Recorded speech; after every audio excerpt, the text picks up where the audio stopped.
Welcome to Banyan Books, Branches of Wisdom, celebrating the joy of bright ideas and heartful lifelong learning.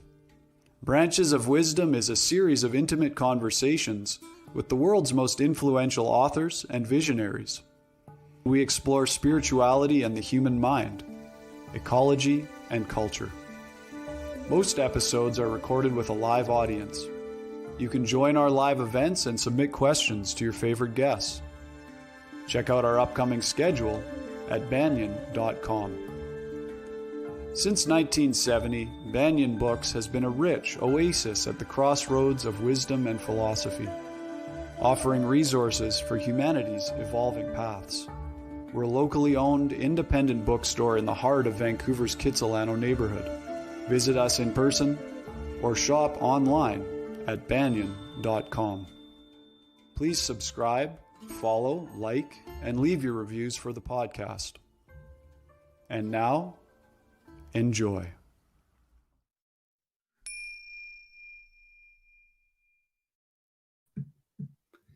Hello and welcome. My name is Jacob Steele, the events manager for Banyan Books. Today we're delighted to be hosting Ken McLeod in conversation with Robert Schmidt, talking about Ken McLeod's new book, The Magic of Vajrayana. I'd like to begin, first of all, to acknowledge that although we have participants joining from around the world, the physical location of Banyan Books is on the unceded territory of the Coast Salish peoples, including the territories of the Musqueam, Squamish, and Tsleil-Waututh nations. Ken and Robert welcome your questions. Please type questions into the chat box at any point during the event. And now for introductions. Ken McLeod is the author of several books, including the quintessential Buddhist classic, Wake Up to Your Life. Just speaking personally, when I was first becoming interested in the Dharma teachings decades ago, I guess now, I got this list from a meditation center that had like the essential books to read. There were like 10 of them. And Wake Up to Your Life was one of those. And I read it. It was one of the very first books I read. And it was very impactful. And it really is like one of the quintessential books of the Buddhist tradition, in my opinion. So carrying on, he is known for his ability to explain deep and subtle teachings in a clear and simple language. In 1970, Ken McLeod met his principal teacher, Kalu Rinpoche, and served as Kalu Rinpoche's interpreter during his first 2 North American tours. After Ken completed 2 3-year retreats, he was appointed to teach in Los Angeles. In 1990, he established Unfettered Mind, where he continues to teach today. Ken has a graduate degree in mathematics, has trained intensively in Eastern disciplines, including Buddhism, Tai Chi, and other martial arts, and has decades of experience consulting and leading retreats. Ken McLeod's new book is Magic of Vajrayana, or The Magic of Vajrayana. Author Michael Taft has said of the book, if you want to touch the wild, beating heart of Vajrayana, including empowerment, ngöndro, mantra, guru, and deity yoga, I can't imagine a more helpful book than Ken McLeod's The Magic of Vajrayana. Our other guest today, Dr. Robert Schmidt, is the co-founder of Many Rivers Books and Tea, which is a kind of sister bookstore to Banyan, and that's located in Sebastopol, California. He is the spiritual director of Teyu Meditation Center and the co-host of the acclaimed podcast, The Mystical Positivist. Schmidt holds a PhD in anthropological archaeology from UC Berkeley and is known for his many collaborations and dialogues with practitioners from diverse spiritual traditions, including his work in the co-creation of the Conscious Family Festival in Santa Rosa, California. The Magic of Vajrayana is available from banyan.com. It's an honor to have them both with us today. Please welcome Ken McLeod and Robert Schmidt. Well, thank you very much for that introduction, Jacob. Yes, thank you. And I'll get started by just mentioning that as a reader of Ken's book, The Magic of Vajrayana, I have no practice background in the Vajrayana tradition. I have been, for whatever it's been, 45 years or so, a practitioner in a branch of the Fourth Way, the Gurdjieff work. but have a lot of familiarity with many Buddhist and other traditions from running the bookstore that Jacob mentioned, Many Rivers Books and Tea, and hosting many talks and conversing on our podcast with many different practitioners and teachers. So to get started, first, I want to thank Ken for writing a book that actually allowed me to enter into some measure of understanding of Vajrayana and the Vajrayana practices. Because I'd read a number of books by Tibetan teachers and Westerners who studied in the Vajrayana tradition, and I never could grasp what quite was going on with Vajrayana until I read Ken's book. And that's because it is in many chapters an extremely personal book and relates practice from a very personal perspective. So that's a starting place.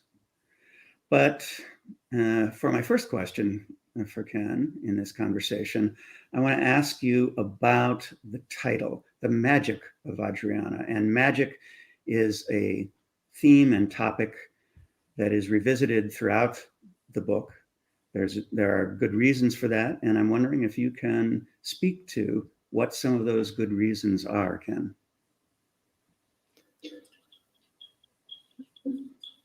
There's a word in Sanskrit, Maya, which is usually translated as illusion. And sometimes it's said the world is illusion. The world is Maya.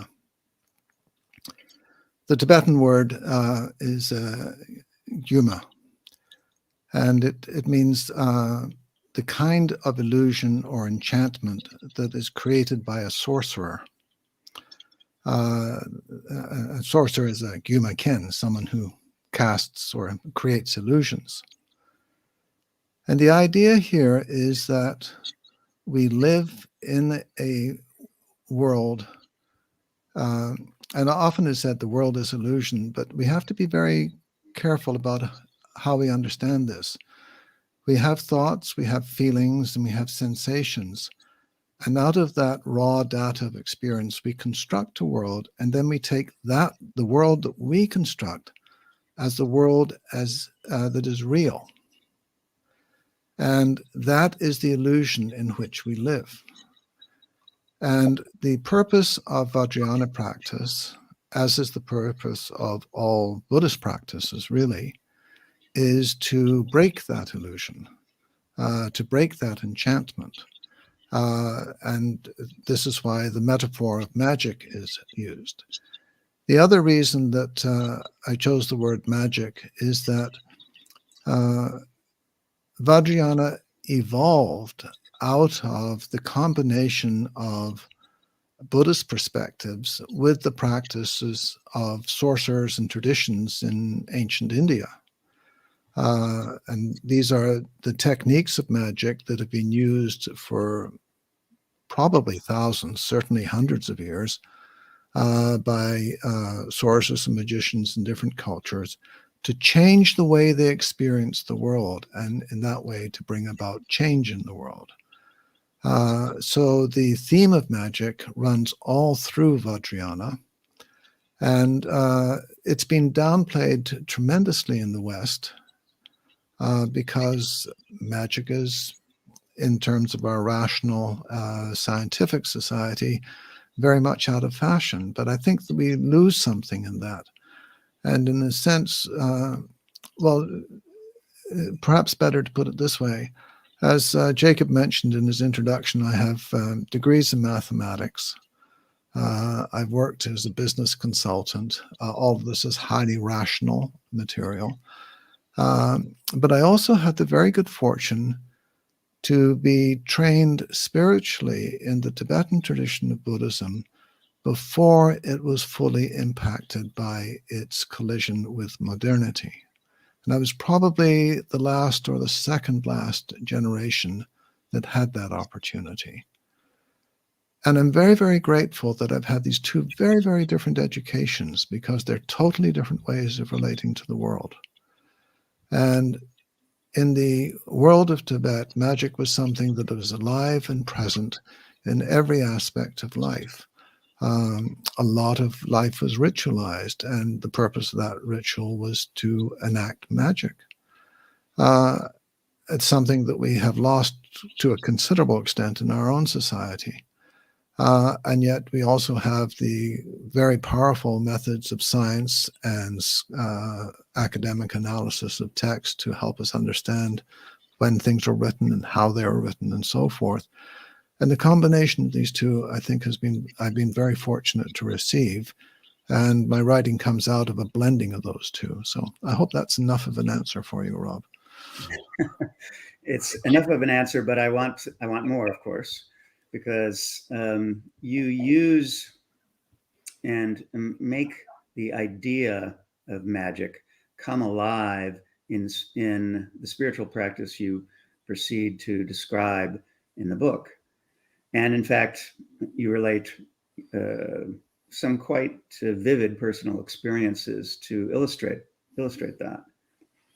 And I'm wondering if you could compare this to one of the other focuses of your teaching and practice, which is translation. And translation is needed, as you yourself indicate in your response. But how do you approach the translation of magic from the Tibetan cultural context to the at least American or Western cultural context? Well, that was one of the big challenges in writing this book.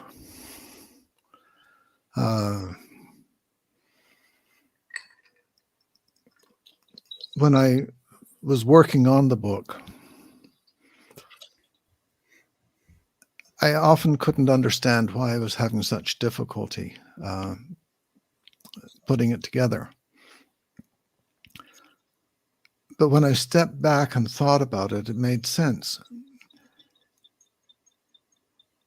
Vajrayana comes out of the extraordinarily rich spiritual and religious milieu of India, which has had an unbroken evolution for, well, thousands of years, really. And when I compared that with the Western experience, we have had incredibly severe disruptions. For instance, the destruction of the temple by the temple in Jerusalem by the Romans completely changed Judaism and moved from a priestly Judaism to a rabbinical Judaism. And there's been a similar disruption with the Holocaust, of course. And in the same, not exactly the same way, but in another way, the Reformation was a huge disruption in Christianity. And I can't think of any comparable events in the course of Indian history, because there were so many different religions and so many different people that people just moved around, and these things got worked out without these things being torn apart or broken in any way. And so I realized that I was trying to take something that evolved slowly and wonderfully over centuries and try to convey that to a culture, to people who live in a culture in which not only have we lost our relationship with magic and with poetry and with enchantment. We see Nietzsche and others at the end of the 20th century recognizing that we had lost our ability to think in allegory or metaphor, and which is just permeates Tibetan culture and even Indian culture to this day. And so the only way I could do this was, I thought, was by taking people through the experience of practice. And so that's what I tried to do in this book. And I wrote it in such a way that when people read certain chapters, my aim has been for them, as they read it, that experience is evoked in them and they find themselves in it. And I've had feedback from a few people saying that they had actually, that actually had happened for them. Because it's only, you can't describe it, or if you do, you're just talking about something abstractly. But when you experience it, you go, oh, this is what it means. It's the difference between describing a taste of a chocolate chip cookie and tasting a chocolate chip cookie. And they're two totally different ways. And so that was my attempt. And for this, I used the methods of magic, which is the way that you focus attention and intention to bring about how you change and how you experience your world. Now, I don't expect any of this stuff to stick in the person. That's what comes through practice. But my hope and intention was they should have at least a taste of that through reading the book. And if that inspires them to go further, then I will have achieved my aim. Thank you. The personal, the relation of your personal experience in some of the chapters is, I certainly found touching and illuminating. And some of the my imagination of what it would be like for me to experience some of the personal experience you relate in your practice has invited me to think about magic differently than I think I previously had done. And so I take that to be one of the ways in which you created a means for people to have a different experience than simply through the mind. I, of course, have also seen you write and heard you say that it's the non-conceptual mind that spiritual practice is meant to connect us to. So how does the Magic of Vajrayana, not necessarily the book, but the literal Magic of Vajrayana, help people with that endeavor?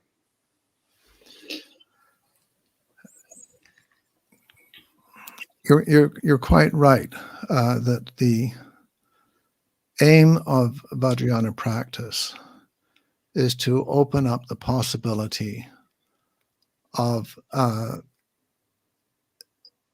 knowing your life unmediated by the conceptual mind. And we can, in a certain sense, look at the conceptual mind in the way that I was speaking about earlier as a kind of spell that restricts our experience, the way we experience the world, and the way that we experience our life. So I'm going to talk about two ways. There are probably a few more in the book, but I'm just going to talk about two. One is in connection with the practice of teacher union, which is the subject matter of chapter 3, I think. This is Guru Yoga, for those of you who are familiar with Tibetan Buddhism vocabulary. But it basically means joining your mind with the teachers, your teachers. Now, the central technique of practice in that particular practice is prayer. And a lot of people wonder, they have reservations about praying, like who am I praying to and what am I praying for? And it's been so skewed by some of the problems that we have from our own religious traditions, there's a lot of confusion about prayer. But I present prayer as a way of forming a relationship with what you yearn to know but don't right now. And it is the first step in forming that relationship, reaching out to what you do not know. Now, when you do that, you have to leave behind what you do know. You have to leave behind your usual ways of understanding things. And I think this is one of the things that makes prayer so challenging for people, because it's really about letting go of those things and relying on faith, which, interestingly enough, in the Catholic Church is regarded as a higher form of knowing. And just trusting that faith, and through that giving verbal expression to your yearning, even as you let go of everything that is familiar to you. And this is primarily an emotional letting going, but it doesn't make it any less easy, less difficult.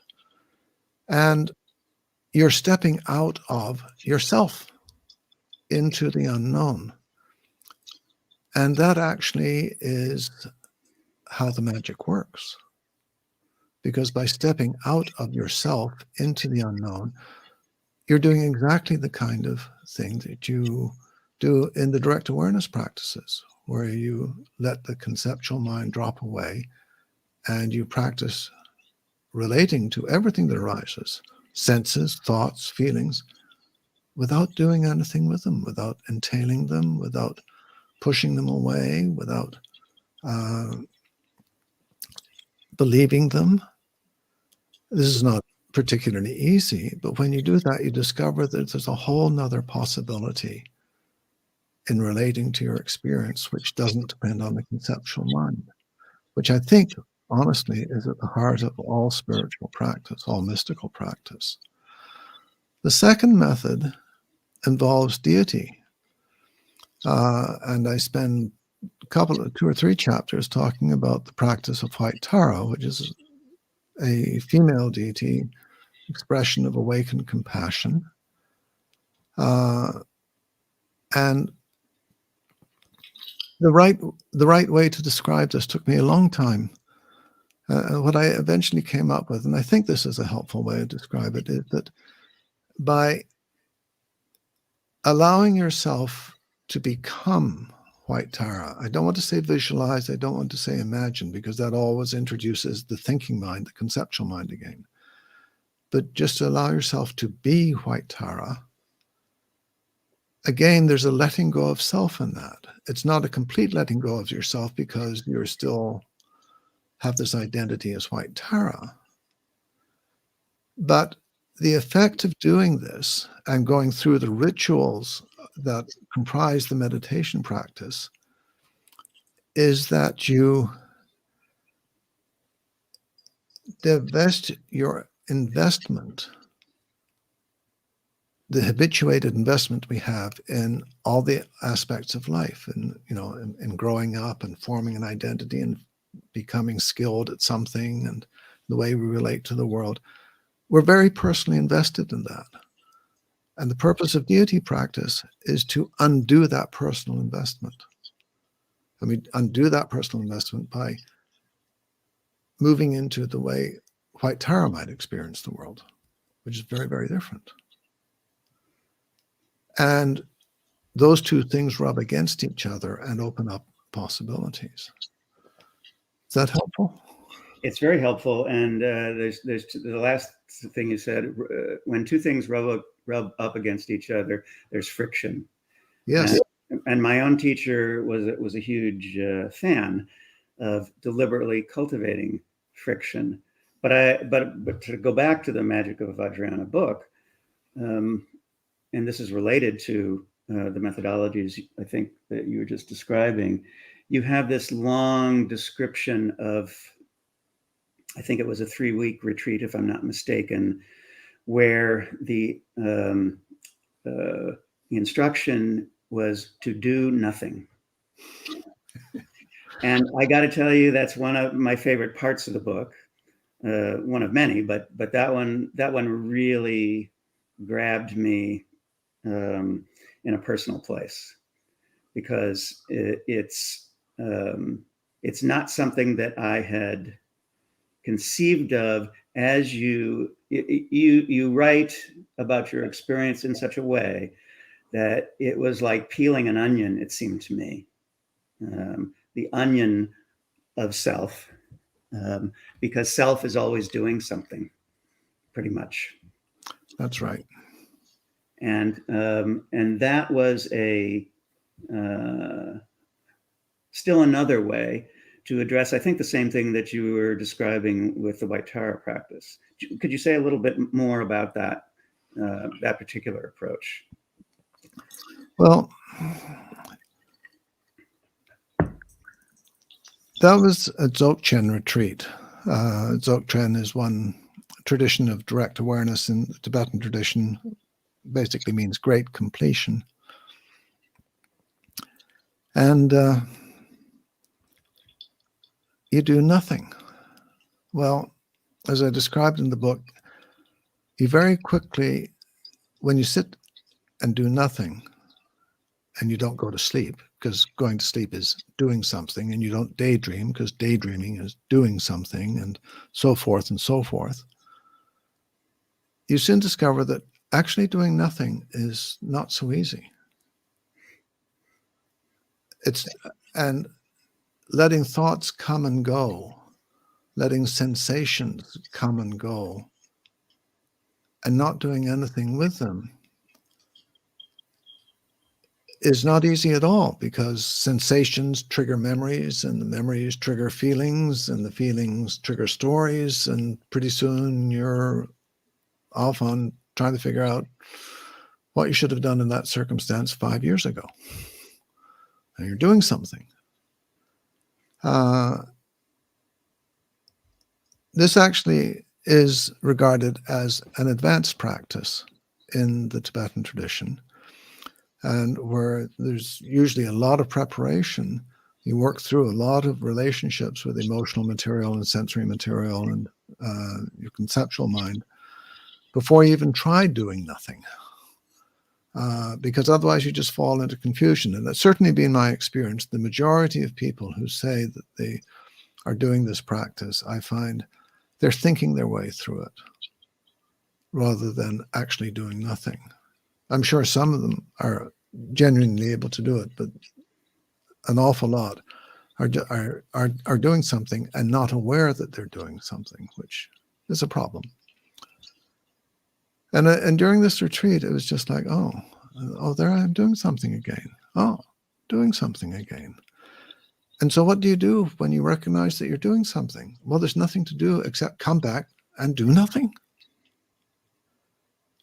And as I describe in that piece, you say, okay, well, I'm just going to sit here and do nothing. Well, what if I don't accomplish anything? Oh, now I've got to deal with that. I might not accomplish anything if I just sit here and do nothing. Well, then why did I come to this retreat if I'm not going to accomplish anything? I mean, you've got all of this stuff going on. And as you just say, it's like peeling back an onion, and you have to let go of layer after layer after layer. It was very, very fruitful retreat for me. I'm very grateful for the conditions which brought that about. And it was the beginning of it marked the turning of a page for me, because the first retreat, 20 years after I left the 3-year retreats, that I did that retreat. It was the first lengthy retreat that I've been able to do for 20 years. So it was quite special for me. Well, it's just reading about it is special. I mean, your description in a few minutes here in this conversation, I want to impart to anyone listening to this conversation that the writing job that you did with elaborating the sorts of things that you were just describing is remarkable. and if you think you got it by listening to Ken just now, go ahead and pick up that chapter and read it for yourself, because the wrestling with the habit of doing things is, I imagine it's in some ways like Jesus in the desert, in his 40 days in the desert, wrestling with the devil. It's a powerful, powerful thing that is one of the features of the book, because very few spiritual books in my wide reading manage to give you the sense that there's a human being actually engaging with practice in the way that your Magic of Vajrayana book does. So that's my plug for the book, one of many that I could offer. I don't know if you have any comments on this.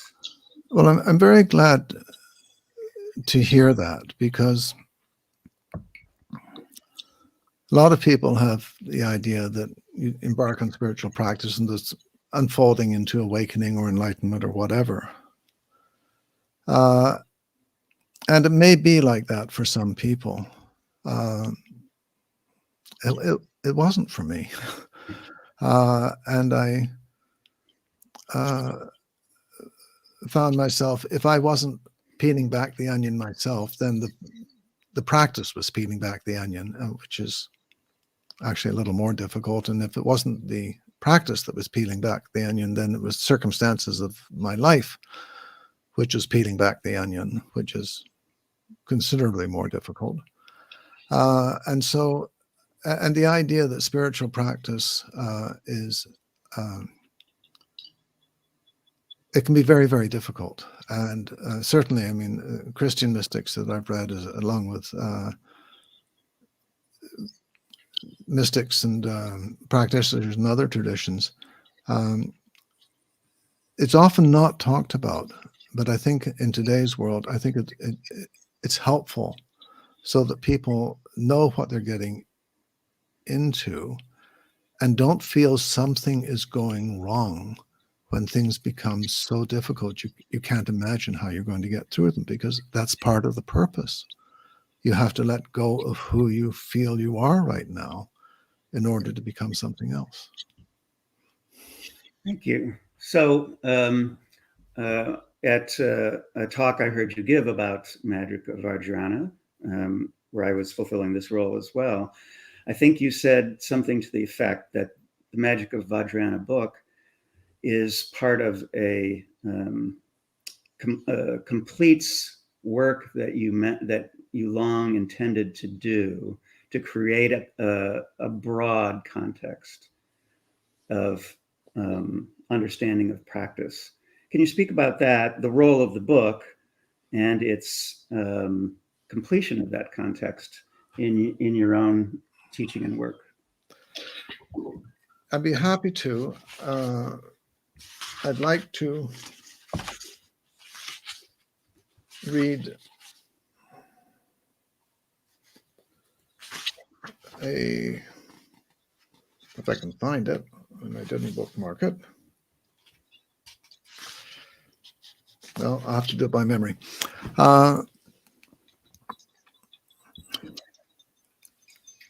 After I stopped teaching, I started to write. And the first book I wrote was a commentary on a poem that has to deal with essentially the practice of compassion and that aspect of Mahayana Buddhism.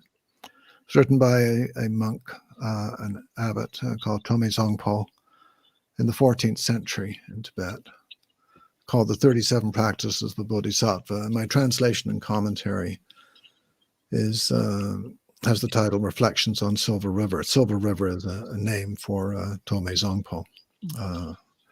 It was the region of Tibet in which he lived. And And it covers all of the basic Mahayana stuff in some depth. And then I wrote a similar book, which is a translation and commentary by on a poem by a 17th century Dzogchen mystic called Jigme Lingpa. And I read recently that Jigme Lingpa hoped that he would be remembered for his understanding of compassion, not his understanding of Dzogchen, which I thought was very interesting. And that book was titled A Trackless Path. And when I finished that book, I had one other book I needed. I knew I needed to write in order to complete my effort to pass on to other people what I'd had the good fortune to learn from my own teachers and through my own practice. And that was the material in Vajrayana. And Vajrayana, or the Magic of Vajrayana, is that book. And whereas Reflections on Silver River provides a very solid foundation in compassion and emptiness, bodhicitta or awakening mind, the main theme of Mahayana practice. The practice of Vajrayana, I think what I wrote is something like it takes you through the mountains and gorges of the deep purification practices of Vajrayana. And then which prepares you very, very deeply for the vast expanses of awareness, which is what A Trackless Path is about. And so I feel that those three books form a trilogy about how you actually practice in the Tibetan tradition. Okay, thank you. Now, in the Magic of Vajrayana, you have chapter 8, I believe, is entitled "Living Practice," if I'm not mistaken. And essentially, it's after having gone through quite systematically the material related to what you've been speaking about earlier tonight. It's a very helpful set of suggestions and responses to attitudes that I think people bring to practice. At least that's how I read it, because people come to practice with all kinds of mistaken ideas often. Or when I say mistaken ideas, I mean that they are ideas that will get in the way of doing what you've been describing, that your book advocates doing. And so I'm wondering if that is the coda to this trilogy that you've created, the capstone, as it were. I mean, to really give people a little, what in Yiddish would be a pacham tuchis, a little pat on the butt to move in the right direction.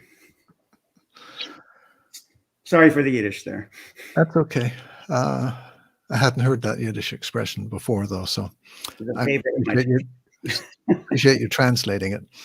I tried to do three things in that chapter. The first thing is to give people a taste of what it means to live practice by recounting two or three personal experiences where I had to live the practice one way or another. The second thing I tried to do was make it very clear that mastery comes about through intensive practice. It just isn't something that just happens.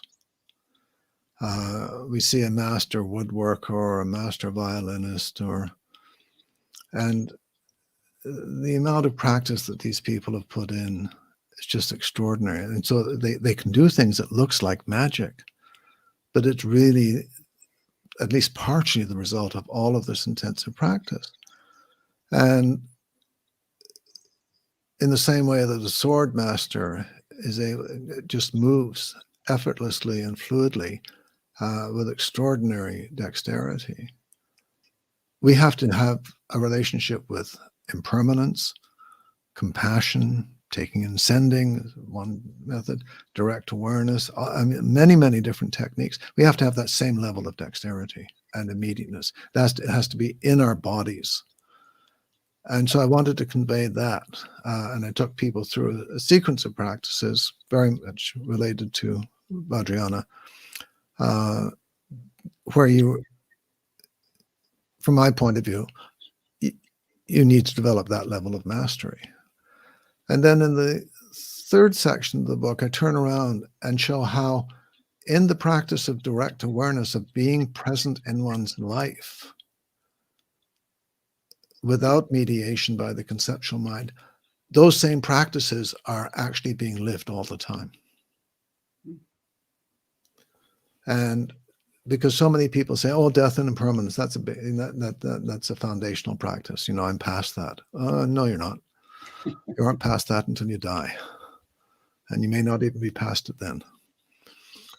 Because, I mean, one of the great ills of our society, I feel, is that people are unable to let go of something when that something's time has passed, whether it's their career, whether it's a situation that has been good for them, whether it's just something that's worn out, or a relationship or a job, whatever.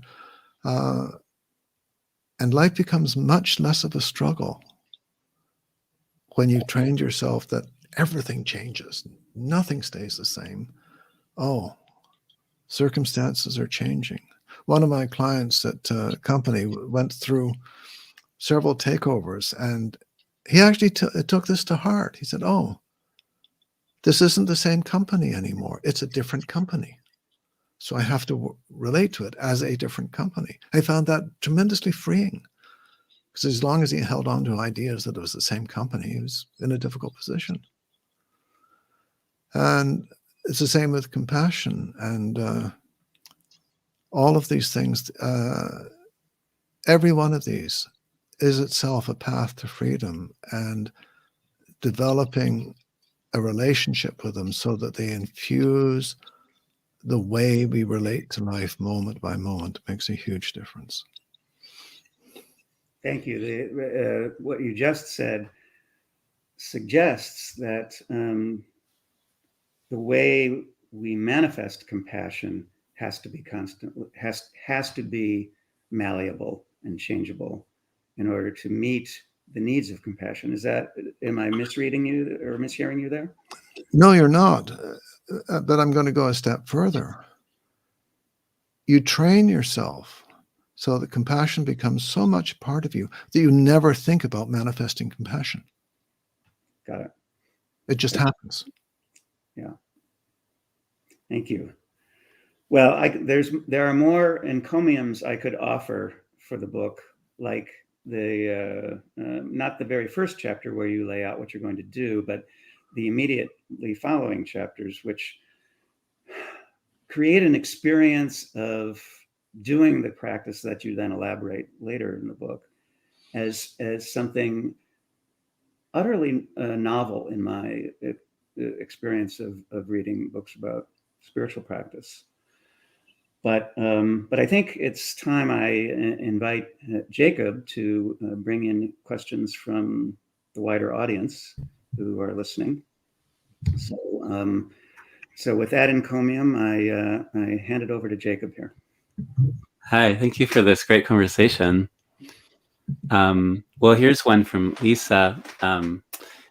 Do you believe the Vajrayana has been well transplanted to the West? Are there certain strengths of how it's adapted here, or certain areas that need growth?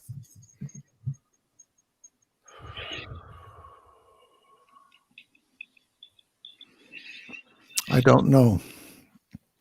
I wrote this book because I have run into so many people who have spent 20, 30 or more years practicing Vajrayana without really understanding what they were doing or why. And in fact, I received an email from someone who, the first line of the email was, "I've been waiting for this book for 30 years." It's incredibly difficult to translate. Let me back up a step. Vajrayana, as it's presented to us by teachers in the Tibetan tradition, is intimately interwoven with Tibetan culture, as is to be expected, because this is practiced in Tibetan culture for over 1,000 years. Now, I read Tibetan. I used to speak it, but I've got terribly rusty. But I read Tibetan. It's far easier for me to read a Tibetan book that was written 1,000 years ago than it is for me to read a book in English that was written 1,000 years ago. In fact, I might understand a few words of such a book. A Tibetan book written 1,000 years ago, it's very, very easy for me to read, because the language didn't change. It was the stability of the culture is something that we cannot comprehend. And this is what, when we take in Vajrayana, we're dealing with a culture that hasn't experienced change for that kind of expanse of time. And so there's been all kinds of misunderstandings. In fact, there's a word in writing this book, there's a certain word that I came across, which I still don't know really what it means in Tibetan. And I've asked several people whose Tibetan is far, far better than mine, and they go, yeah, it's not clear what that word means. In fact, I asked a friend, he said, if you're going to talk to me about that word, I'm going to hang up the phone right now. So has it taken, we're still very much in the process of translating it, as far as I'm concerned. There are a growing number of Westerners who've been practicing this for a long enough period of time that they actually have some understanding and experience and versatility with it. But as to finding the right vocabulary and the ways of talking about it in English, we're working on that. And Magic of Vajrayana is my own contribution to that process, and I hope people find it helpful. But again, we run into the problem that once things get established one way, then people tend to use them, even if they're completely wrong or misleading or whatever. So we're still very much in that stage. I can't really say that it's established in our culture. It's in the process of taking root. But let's see what happens. Let's see how it continues to grow. There's a question from John. Could you please speak about the role of a teacher in this era when everything is available online? When to trust the voice of another and when to trust our own intuition and experience? This is a very important question. But I also find it a somewhat strange question,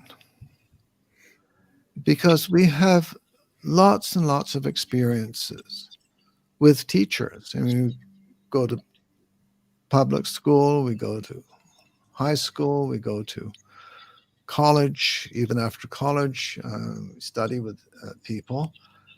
How do we make those decisions about who we study with? Well, we usually make them on the basis of, one, is this a person who knows something about what I'm interested in learning? If you're a musician, does this person know this form of music? Is this person available? Can I actually meet with him or her and talk to them? Can I get feedback? And just use the same common sense criteria that you would use. You hear that such and such is the famous mathematician and you're interested in algebraic topology or something like that, but it turns out this person only knows functional analysis. Well, probably not a good thing to, not the right person to study with. So that's very important. Now, the teacher or teachers play a special role, and people have asked me a lot about this. Use your common sense. Don't go by reputation alone. There has to be a reasonably good chemistry. And another thing is to understand that teachers perform different functions. The way a friend of mine describes it, and I found this very, very helpful. Some teachers show us possibilities. That is, they show it by their presence, or they may show it by their behavior, or they may show it in other ways. I mean, I remember someone saying of Ezra Pound, he was a horrible man. He was a vicious man. But when he wrote one line of poetry, you forgave him everything. You know, and so he could communicate poetry. It didn't make him a great person, but if you want to study poetry, you could learn from him. And so the possibilities, understanding what is possible is really important. And you don't have to have a close relationship with a teacher to do that. And I know a couple of Tibetan teachers who met one teacher once and in some cases didn't even exchange a word, but it opened up so many possibilities that they regard that teacher as one of their root teachers. They're so important, changed their life, even though never said a word to them. A second function teachers do is they teach us skills. They train us in the methods. This is extremely important.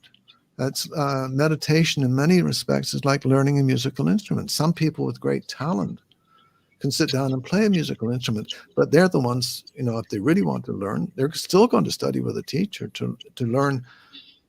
Talent won't teach you everything, and it won't teach you, make your expression of your talent really solid. You're going to get that from a teacher.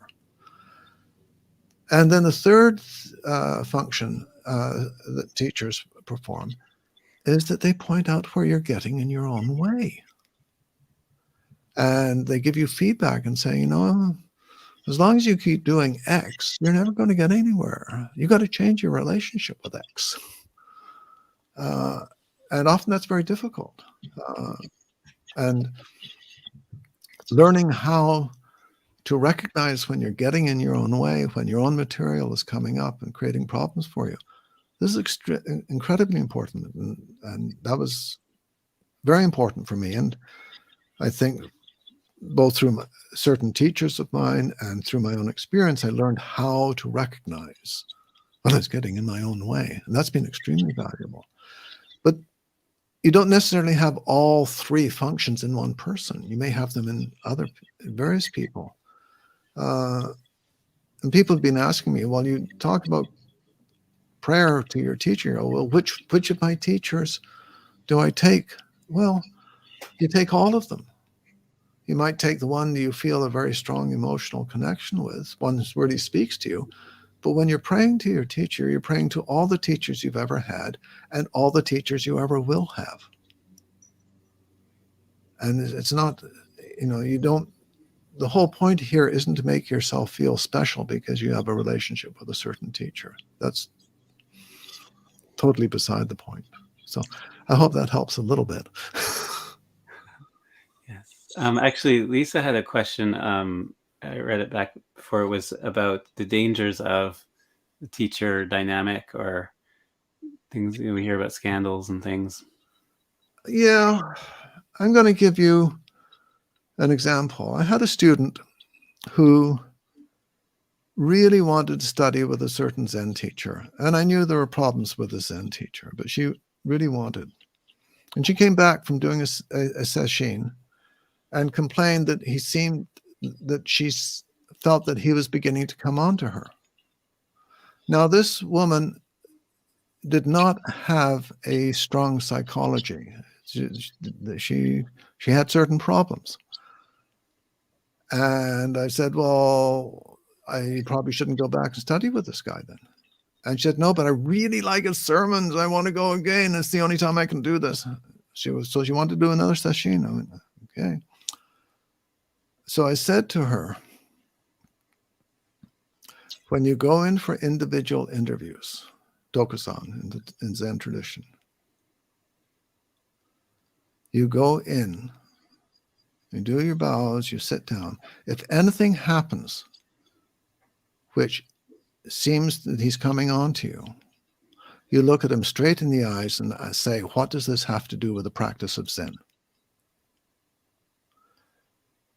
And she went, and she didn't have any problems in the retreat at all. So I use this as an example. And this was not a strong person, but she was very clear about her intention. And she never had to say a word. I think it's because she was holding that inside. The teacher sensed, don't touch this. This is going to get problematic quickly. And so I think, yeah, there's been all kinds of scandals and things like that. But this is where I say, just use your intelligence.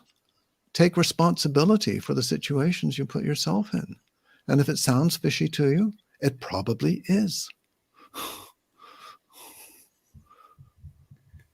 Thank you.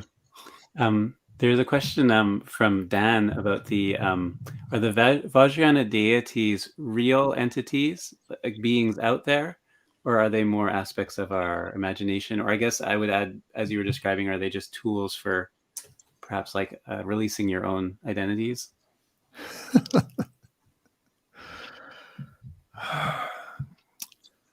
Well, Dan, am I a figment of your imagination? Am I a tool to help release your own identity? You've never met me. All you hear is this voice over the internet. How do you know I'm not a robot? I mean, the thing is, you're relating to the world conceptually right there. And when you enter into Vajrayana, you let go of that. And it's not you put it in the classification as archetype, classification as symbol, classification as real deity, whatever that means. I'm not even sure what it means.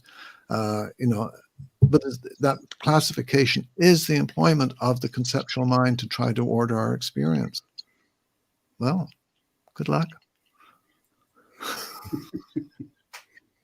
So I've heard this before. Like sometimes they'll say they're as real as you are, kind of thing, which is that are you real, kind of. Well, yeah, I mean, you could play that kind of game if you want, but the thing is, we come at this and we think, oh, all of this comes from trying to control our experience. Well, this is not exclusive of Vajrayana. Anytime you enter into any spiritual practice of any depth, and any mystical practice in particular, you realize that you aren't in control of your experience right now, even though you may think you are. And you certainly aren't going to be in control of what experiences arise for you in the course of your spiritual practice. That's one of the things I try to convey in this book. You aren't in control. Control is, how do I used to say it? Yeah, so the illusion of control is an indication of a lack of freedom. Can I ask a question to that? Sure.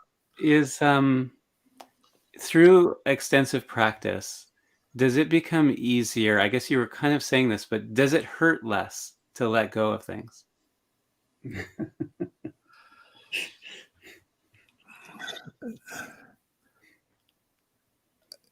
No, it doesn't hurt less. You recognize that pain, when something comes to an end, that unraveling of the connection, which is what that pain is. I mean, you have a pet or you have a long-term relationship, they die. And there's this web of connections that's formed over years. And they're very strong connections. Grief to me is the experience of the unraveling of the web of connections. Is it any less because you practiced? No. In fact, if anything, you experience it more intensely.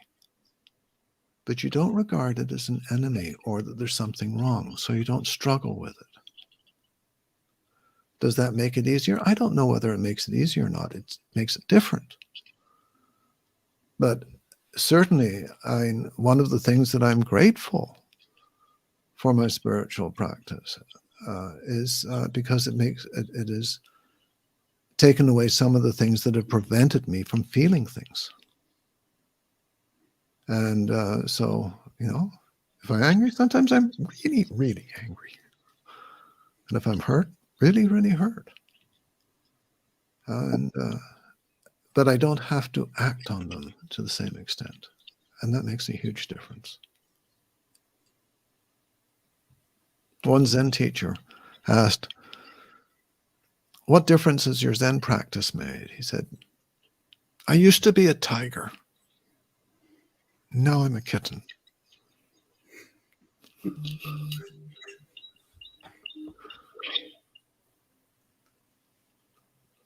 Thank you for this great conversation. We've come to our time. And I think it's just really, really valuable, the clarity that you bring to these often misunderstood teachings, and helping to contribute to transplanting them in the West.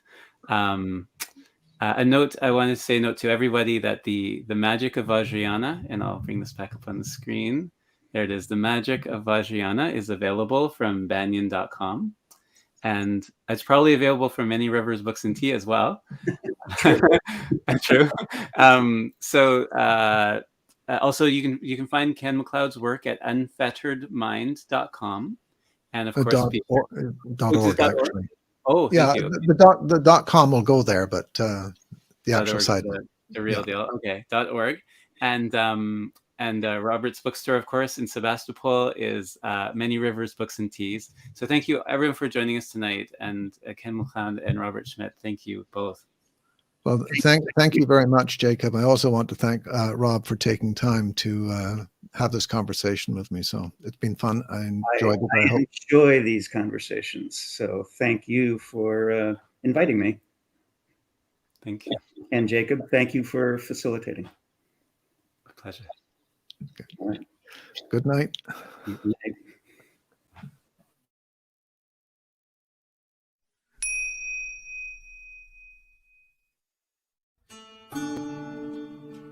Thanks for joining us for Branches of Wisdom, a podcast of Banyan Books and Sound, Canada's spiritual and healing resource since 1970.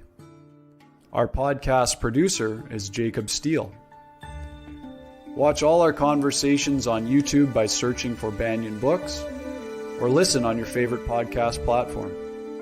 Please subscribe, follow, like, and leave your reviews and comments. We love to hear from you. For all our live events, books, and more, visit us at banyan.com.